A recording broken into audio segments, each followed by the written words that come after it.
Hey Giants fans, welcome back to Giants Latest. We have some really, really good news. I have been covering this team since the end of 2020, and I don't think I have ever seen an injury report look the way that it did on Wednesday when it first came out, because there was only one player on the injury list, and it was Andrew Thomas, and he was listed as limited. I was really worried he was going to be listed as DNP, which is did not practice. Usually when that happens on a Wednesday leading up to game week, it is not looking good for the player. But the fact that Andrew Thomas was limited is amazing news. Now, I'm not going to jump the gun and say that I think he's going to play on Sunday. So let's talk through this a little bit, because the biggest thing is basically, how does Andrew Thomas's body respond to being back at practice on Wednesday? Because up until this point, Andrew had not been doing any of the team drills. So he had done some individual stuff, basically working one-on-ones, things like that. But he was not in a full 11-on-11 team drill where he's actually blocking and the quarterback's behind him making decisions and obviously running the play. So this is the first time that he did that. So the question is going to be, how does his body respond to that? Does he have any type of soreness? Can he get right back to practice on Thursday without any type of issues? Now, these injuries reports come out towards the very end of the day. So this video is going to be out earlier. So on Friday, we're going to talk through whatever sort of update there is on the end of the day today with Andrew Thomas. But my thinking is this, is if he's back in 11-on-11s, if he's a limited participant but still participating, and he feels good leading up to Sunday, and it's going to give him time to do some extra treatment or rehab, whatever it is he feels like he needs to feel like he's 100% on Sunday, I think there's a good chance we see him. I think right now it's about 60-40 leading towards Andrew Thomas playing on Sunday.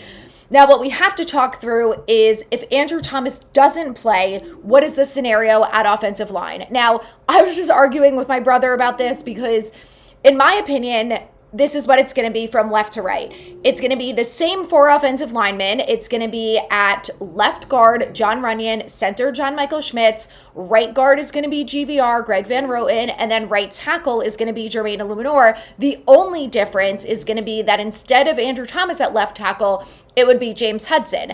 Now, my brother is arguing with me and saying they better not do that. I don't want to see James Hudson out there. He's going to be good for, a couple yardage in penalties and things like that, which is a fair assessment, but you have to look at what this team did this summer. So my brother thinks that they should kick Illuminor from right tackle over to left tackle and then start Marcus Bowe. And while I think that's not a bad plan, that's not what the front office is going to do, because there has not been a single time this entire summer where they have done that. We have not seen Marcus Bowe with the starters at right tackle, and we have not seen Jermaine Illuminor kicked over to the left side. So if they have not done that at all throughout the entire summer, throughout preseason when those starters were in there, there is a 0% chance that they are going to do that leading up to week 1, where they are playing a division rival in essentially a must-win game. And when it comes to this team, every game is must-win at this point, but you're talking about a division rival, week 1, on the road. It's a really important game for this team that I just don't see any scenario where that's what they end up doing. So if the chance is that Andrew Thomas is not playing on Sunday, we're looking at James Hudson as the left tackle. Now, I know you're talking about the left side is the blind side for the right-handed quarterback, Russell Wilson, and obviously that's a concern, which is completely fair and valid. But again, look at what they did all summer. I don't see any scenario where they all of a sudden right now, before game 1, only a couple days before, decide to switch it up and move Illuminor to left tackle. They didn't even do that last year when Thomas was injured and was going to be out for the rest of the season. It took them a few games before they went ahead and moved Illuminor over. They had Joshua Ezeudu as the starting left tackle, and it was a disaster for God knows how many plays and how many weeks. And then they finally moved to Illuminor. So I'm just saying, I don't want anyone to get their hopes up and think that they're going to kick Illuminor over, because they haven't done it. They were reluctant to do it last year, even after Joshua Ezeudu was horrible, that there's just no way that they're going to do it now. So unfortunately, it is what it is. But it's either Andrew Thomas or James Hudson. Let's everyone do, a rain dance, a prayer circle, fingers crossed, like wishes, whatever it takes to get Andrew Thomas on the field on Sunday, because obviously we need him. We know that this offense looks very different when Andrew Thomas is not on the field.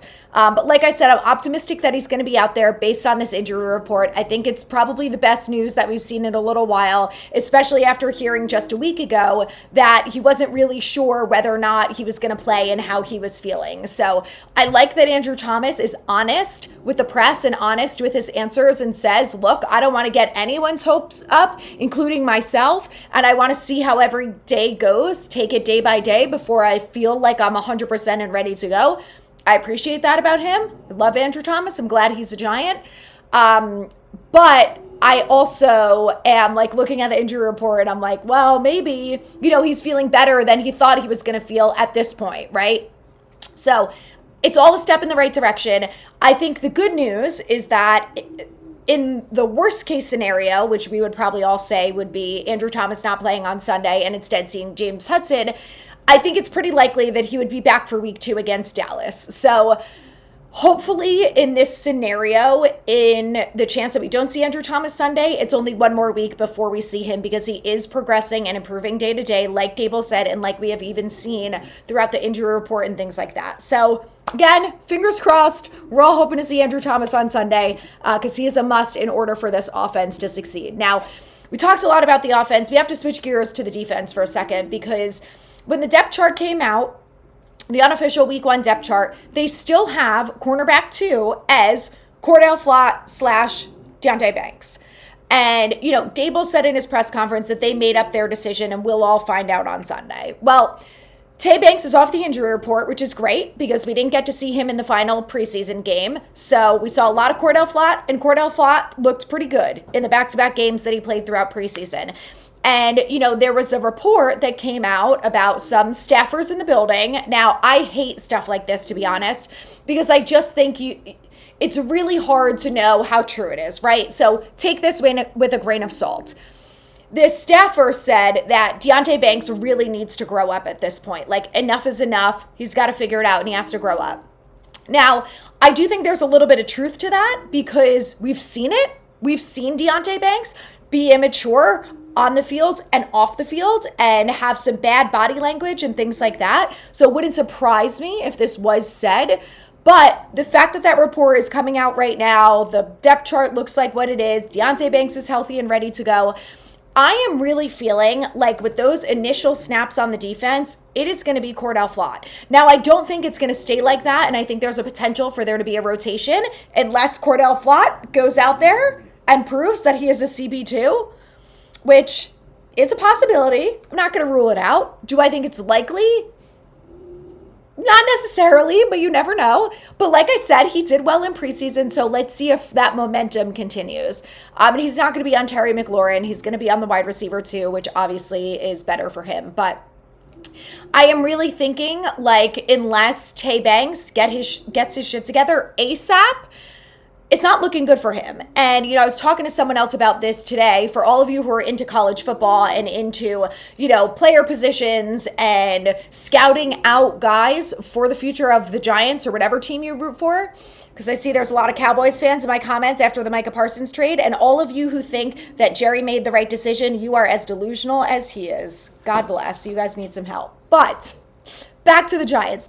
Cornerback is a position that I would focus on in college football, 100%, because even if they give Tay Banks another year and they decide that, he was good enough in the last year of his deal, they're still going to bring in someone else, because I don't think Cordell Flott has to have an amazing year for them to re-sign him, and they're not going to go after a big free agent because they already paid Paulson Adebo a lot of money this offseason. So anyway, cornerback position to watch in college football if you're interested. But like I said, I think we're going to be seeing Cordell Flott trotted out there with the ones on Sunday, and it's going to be very interesting. With that being said, I want to go through answering some of your comments, because I also saw a lot throughout the depth chart reveal. And I want to talk about Dart being the number 2 quarterback because again, if you look at what they did all summer, it does make sense that they put Dart as QB2 because he got all of the snaps with the twos. He was the second quarterback in the game when they took Russell Wilson out.